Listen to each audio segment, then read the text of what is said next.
मुंशी प्रेमचंद की कहानी आत्मा राम। वेदो ग्राम में महादेव सोनार एक सुविख्यात आदमी था। वो अपने साइबान में प्रातः से संध्या तक अंगीठी के सामने बैठा हुआ खटखट किया करता था। ये लगातार ध्वनि सुनने के लोग इतने अभ्यस्त हो गए थे कि जब किसी कारण से वो बंद हो जाती तो जान पड़ता था कोई चीज गायब हो गई। वो नित्य प्रति एक बार प्रातःकाल अपने तोते का पिंजड़ा लिए कोई भजन गाता हुआ तालाब की ओर जाता था। उस धुंधले प्रकाश में उसका जर्जर शरीर, पोपला मुंह और झुकी हुई कमर देखकर किसी अपरिचित मनुष्य को उसके पिशाच होने का भ्रम हो सकता था। ज्यों ही लोगों के कानों में आवाज आती, सत गुरुदत्त शिवदत्त दाता, लोग समझ जाते कि भोर हो गई। महादेव का पारिवारिक जीवन सुखमय न था। उसके 3 पुत्र थे, 3 बहुएं थीं, दर्जनों नाती पोते थे, लेकिन उसके बोझ को हल्का करने वाला कोई न था। लड़के कहते, जब तक दादा जीते हैं हम जीवन का आनंद भोग लें, फिर तो ये ढोल गले पड़ेगी ही। बेचारे महादेव को कभी कभी निराहार ही रहना पड़ता। भोजन के समय उसके घर में साम्यवाद का ऐसा गगन भेदी निर्घोष होता कि वो भूखा ही उठाता और नारियल का हुक्का पीता हुआ सो जाता। उनका व्यावसायिक जीवन और भी अशांतिकारक था। यद्यपि वो अपने काम में निपुण था, उसकी खटाई औरों से कहीं ज्यादा शुद्धिकारक और उसकी रासायनिक क्रियाएं कहीं ज्यादा कष्ट साध्य थी, तथापि उसे आए दिन शक्की और धैर्य शून्य प्राणियों के अपशब्द सुनने पड़ते थे। परंतु महादेव अविचलित गांभीर्य से सिर झुकाए सब कुछ सुना करता था।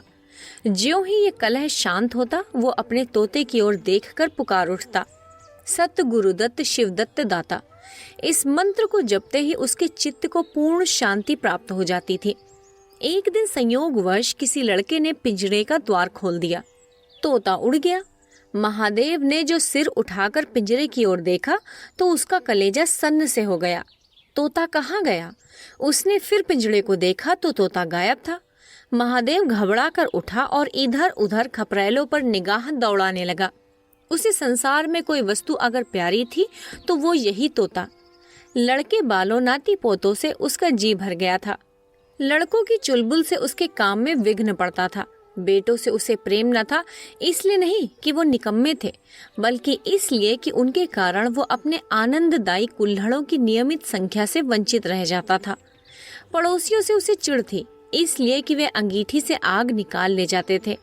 इन समस्त विघ्न बाधाओं से उसके लिए कोई पनाह थी तो यही तोता था। इससे उसे किसी प्रकार का कष्ट न होता था। वो अब उस अवस्था में था जब मनुष्य को शांति भोग के सिवा और कोई इच्छा नहीं रहती। तोता एक खपरेल पर बैठा था। महादेव ने पिंजरा उतार लिया और उसे दिखाकर कहने लगे, आ सत गुरुदत्त शिवदाता। लेकिन गांव और घर के लड़के एकत्र होकर चिल्लाने और तालियां बजाने लगे। ऊपर से कौवों की काव काव की रट लगी। तोता उड़ा और गांव के बाहर निकलकर एक पेड़ पर जा बैठा। महादेव खाली पिंजड़ा लिए उसके पीछे दौड़ा। लोगों को उसकी द्रुतगामिता पर अचंभा हो रहा था। मोह की इससे सुंदर, इससे सजीव, इससे भावमय कल्पना नहीं की जा सकती। दोपहर हो गई थी। किसान लोग खेतों से चले आ रहे थे। उन्हें विनोद का अच्छा अवसर मिला। महादेव को चिढ़ाने में सभी को मजा आता था। किसी ने कंकड़ फेंके, किसी ने तालियां बजाईं। तोता फिर उड़ा और वहां से दूर आम के बाग में एक पेड़ की फुनगी पर जा बैठा। महादेव फिर खाली पिंजड़ा लिए मेढक की भांति उचकता चला। बाग में पहुंचा तो पैर के तलुओं से आग निकल रही थी। सिर चक्कर खा रहा था। जब जरा सावधान हुआ तो फिर पिंजड़ा उठाकर कहने लगे, सत गुरुदत्त शिवदत्त दाता। तोता फुनगी से उतरकर नीचे की एक डाल पर आ बैठा, किंतु महादेव की ओर सशंक नेत्रों से ताकता रहा। महादेव ने समझा डर रहा है। वो पिंजड़े को छोड़कर आप एक दूसरे पेड़ की आड़ में छिप गया। तोते ने चारों ओर गौर से देखा, निशंक हो गया, उतरा और आकर पिंजड़े के ऊपर बैठ गया। महादेव का हृदय उछलने लगा। सत गुरुदत्त शिवदत्त दाता का मंत्र जपता हुआ धीरे धीरे तोते के समीप आया और लपका कि तोते को पकड़ ले, किंतु तोता हाथ न आया। फिर पेड़ पर आ बैठा। शाम तक यही हाल रहा। तोता कभी इस डाल पर जाता, कभी उस डाल पर। कभी पिंजड़े पर आ बैठता, कभी पिंजड़े के द्वार पर बैठे अपने दाना पानी की प्यालियों को देखता और फिर उड़ जाता। बुढ़ा अगर मूर्तिमान मोह था तो तोता मूर्तिमयी माया। यहाँ तक कि शाम हो गई। मोह और माया का ये संग्राम अंधकार में विलीन हो गया। रात हो गई। चारों ओर निबिड़ अंधकार छा गया।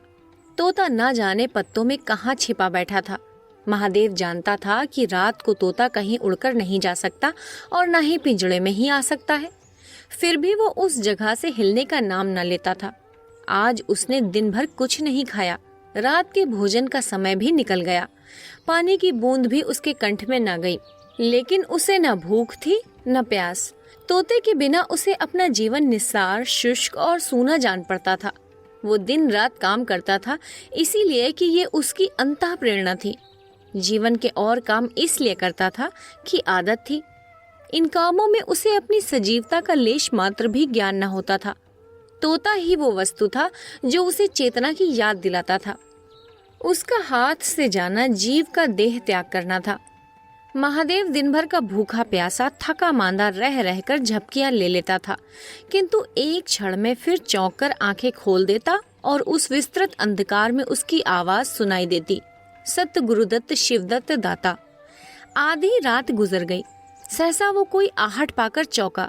देखा, एक दूसरे वृक्ष के नीचे एक धुंधला दीपक जल रहा है और कई आदमी बैठे हुए आपस में कुछ बातें कर रहे हैं। वे सब चिलम पी रहे थे। तमाकू की महक ने उसे अधीर कर दिया। उच्च स्वर से बोला, सत्य गुरुदत्त शिवदत्त दाता, और उन आदमियों की ओर चिलम पीने चला गया। किंतु जिस प्रकार बंदूक की आवाज सुनते ही हिरन भाग जाते हैं, उसी प्रकार उसे आते देख सब के सब उठकर भागे। कोई इधर गया, कोई उधर। महादेव चिल्लाने लगा, ठहरो ठहरो। एकाएक उसे ध्यान आ गया, ये सब चोर हैं। वो जोर से चिल्ला उठा, चोर चोर, पकड़ो पकड़ो चोर। चोरों ने पीछे फिरकर ना देखा। महादेव दीपक के पास गया तो उसे एक कलसा रखा हुआ मिला जो मोर्चे से काला हो रहा था। महादेव का हृदय उछलने लगा। उसने कलसे में हाथ डाला तो मोहरे थी। उसने एक मोहर बाहर निकाली और दीपक के उजाले में देखा। हाँ, मोहर थी। उसने तुरंत कलसा उठा लिया और दीपक बुझा दिया और पेड़ के नीचे छिपकर बैठा रहा। साह से चोर बन गया। उसे फिर शंका हुई, ऐसा न हो चोर लौट आवे और मुझे अकेला देखकर मोहरे छीन ले।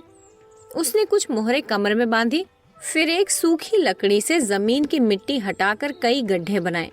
उन्हें मोहरों से भरकर मिट्टी से ढक दिया। महादेव के अंतर नेत्रों के सामने अब एक दूसरा जगत था, चिंताओं और कल्पना से परिपूर्ण। यद्यपि अभी कोष के हाथ से निकल जाने का भय था, पर अभिलाषाओं ने अपना काम शुरू कर दिया। एक पक्का मकान बन गया, सराफे की एक दुकान खुल गई, निज संबंधियों से फिर नाता जुड़ गया, विलास की सामग्रियां एकत्रित हो गईं। तब तीर्थ यात्रा करने चले और वहां से लौटकर बड़े समारोह से यज्ञ ब्रह्म भोज हुआ। इसके पश्चात एक शिवालय और कुआं बन गया। एक बाग भी लग गया और वो नित्य प्रति कथा पुराण सुनने लगा। साधु संतों का आदर सत्कार होने लगा। अकस्मात उसे ध्यान आया, कहीं चोर आ जाए तो मैं भागूंगा क्यों कर।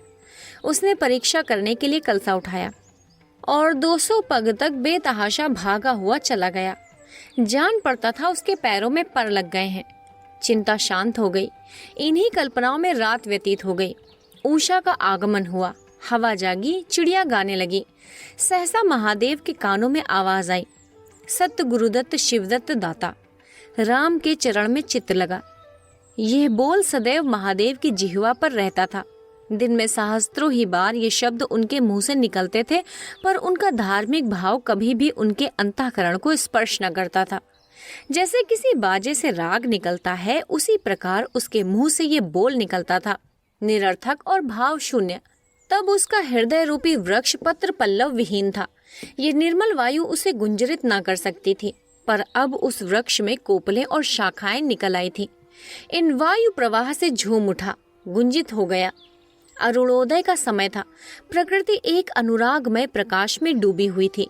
उसी समय तोता पैरों को जोड़े हुए ऊंची डाल से उतरा, जैसे आकाश से कोई तारा टूटे, और आकर पिंजरे में बैठ गया। महादेव प्रफुल्लित होकर दौड़ा और पिंजरे को उठाकर बोला, आओ आत्माराम, तुमने कष्ट तो बहुत दिया, पर मेरा जीवन भी सफल कर दिया। अब तुम्हें चांदी के पिंजड़े में रखूंगा और सोने से मढ़ दूंगा। उसके रोम रोम से परमात्मा के गुणानुवाद की ध्वनि निकलने लगी। प्रभु तुम कितने दयावान हो, ये तुम्हारा असीम वात्सल्य है, नहीं तो मुझ पापी पतित प्राणी कब इस कृपा के योग्य था। इस पवित्र भावनाओं से आत्मा विह्वल हो गई। वो अनुरक्त होकर कह उठा, सत गुरुदत्त शिवदत्त दाता। राम के चरण में चित्त लगा। उसने एक हाथ में पिंजड़ा लटकाया, बगल में कलसा दबाया और घर चला। महादेव घर पहुंचा तो अभी कुछ अंधेरा था। रास्ते में एक कुत्ते के सिवा और किसी से भेंट न हुई और कुत्ते को मोहरों से विशेष प्रेम नहीं होता। उसने कलसे को एक नाद में छिपा दिया और कोयले से अच्छी तरह ढक कर अपनी कोठरी में रखाया। जब दिन निकल आया तो वो सीधे पुरोहित के घर पहुंचा। पुरोहित पूजा पर बैठे सोच रहे थे, कल ही मुकदमे की पेशी है और अभी तक हाथ में कौड़ी भी नहीं। यजमानों में कोई सांस भी लेता।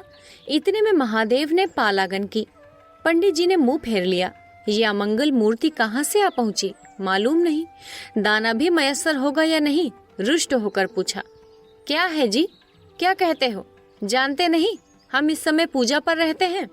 महादेव ने कहा, महाराज आज मेरे यहाँ सत्यनारायण की कथा है। पुरोहित जी विस्मित हो गए, कानों पर विश्वास न हुआ। महादेव के घर कथा का होना उतनी ही असाधारण घटना थी जितनी अपने घर से किसी भिखारी के लिए भीख निकालना। पूछा, आज क्या है? महादेव बोला, कुछ नहीं, ऐसी इच्छा हुई कि आज भगवान की कथा सुन लूं। प्रभात ही से तैयारी होने लगी। वेदों के निकटवर्ती गांवों में सुपारी फिरी। कथा के उपरांत भोज का भी न्योता था। जो सुनता आश्चर्य करता, आज रेत में दूब कैसे जमी। संध्या समय जब सब लोग जमा हो और पंडित जी अपने सिंहासन पर विराजमान हुए तो महादेव खड़ा होकर उच्च स्वर में बोला, भाइयों, मेरी सारी उम्र छल कपट में कट गई। मैंने ना जाने कितने आदमियों को दगा दी, कितने खरों को खोटा किया, पर अब भगवान ने मुझ पर दया की है और वो मेरे मुंह की कालिख को मिटाना चाहते हैं।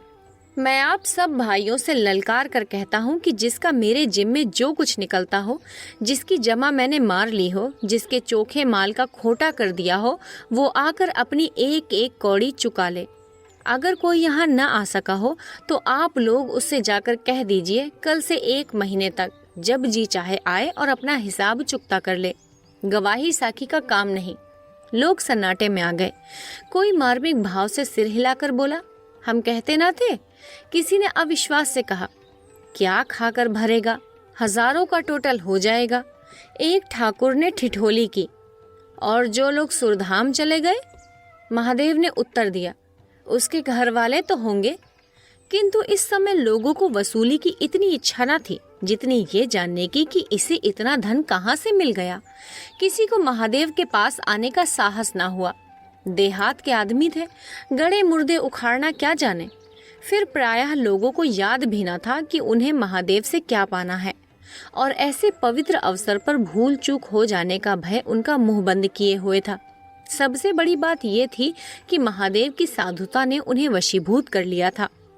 अचानक पुरोहित जी बोले, तुम्हें याद है मैंने एक कंठा बनाने के लिए सोना दिया था, तुमने कई माशे तौल में उड़ा दिए थे। महादेव, हाँ याद है। आपका कितना नुकसान हुआ होगा? 50 रुपए से कम न होगा। महादेव ने कमर से 2 मोहरें निकाली और पुरोहित जी के सामने रख दी। पुरोहित जी की लोलुपता पर टीकाएं होने लगी। ये बेईमान है, बहुत हो तो 2-4 रुपए का नुकसान हुआ होगा, बेचारे से 50 रुपए ऐंठ लिए। नारायण का भी डर नहीं, बनने को पंडित पर नियत ऐसी खराब। राम राम। लोगों को महादेव पर एक श्रद्धा सी हो गई। 1 घंटा बीत गया पर उन सहस्त्रों मनुष्यों में से एक भी खड़ा न हुआ। तब महादेव ने फिर कहा, मालूम होता है आप लोग अपना हिसाब भूल गए हैं, इसलिए आज कथा होने दीजिए। मैं 1 महीने तक आपकी राह देखूंगा, इसके पीछे तीर्थ यात्रा करने चला जाऊंगा। आप सब भाइयों से मेरी विनती है कि आप मेरा उद्धार करें। 1 महीने तक महादेव लेनदारों की राह देखता रहा। रात को चोरों के भय से नींद न आती थी। अब वो कोई काम न करता था। शराब का चस्का भी छूटा। साधु अभ्यागत जो द्वार पर आ जाते उनका यथा योग्य स्वागत सत्कार करता। दूर दूर तक उसका सुयश फैल गया। यहाँ तक कि महीना पूरा हो गया और एक आदमी भी हिसाब लेने न आया। अब महादेव को ज्ञात हुआ कि संसार में कितना धर्म, कितना सद्व्यवहार है। अब उसे मालूम हुआ कि संसार बुरों के लिए बुरा है और अच्छे के लिए अच्छा। इस घटना को हुए 50 वर्ष बीत चुके हैं। आप वेदों जाइए तो दूर से ही एक सुनहला कलश दिखाई देता है। वो ठाकुर द्वारे का कलश है। उससे मिला हुआ एक पक्का तालाब है जिसमें खूब कमल खिले रहते हैं। उसकी मछलियां कोई नहीं पकड़ता। तालाब के किनारे एक विशाल समाधि है। यही आत्माराम का स्मृति चिन्ह है। उसके संबंध में विभिन्न किंवदंतियां प्रचलित हैं। कोई कहता है कि वो रत्न जटित पिजड़ा स्वर्ग को चला गया, कोई कहता है वो सत्य गुरुदत्त कहता हुआ अंतर्धान हो गया। पर यथार्थ ये है कि उस पक्षी रूपी चंद्र को किसी बिल्ली रूपी राहु ने ग्रस लिया। लोग कहते हैं आधी रात को अभी तक तालाब के किनारे आवाज आती है, सत्य गुरुदत्त शिवदत्त दाता, राम के चरण में चित्त लागा। महादेव के विषय में भी कितनी ही जन जन श्रुतियां हैं। उनमें सबसे मान्य ये है कि आत्माराम के समाधिस्थ होने के बाद वो कई सन्यासियों के साथ हिमालय चला गया और वहां से लौट कर न आया। उसका नाम आत्माराम प्रसिद्ध हो गया। मुंशी प्रेमचंद की कहानी आत्माराम। कथावाचक सोनम।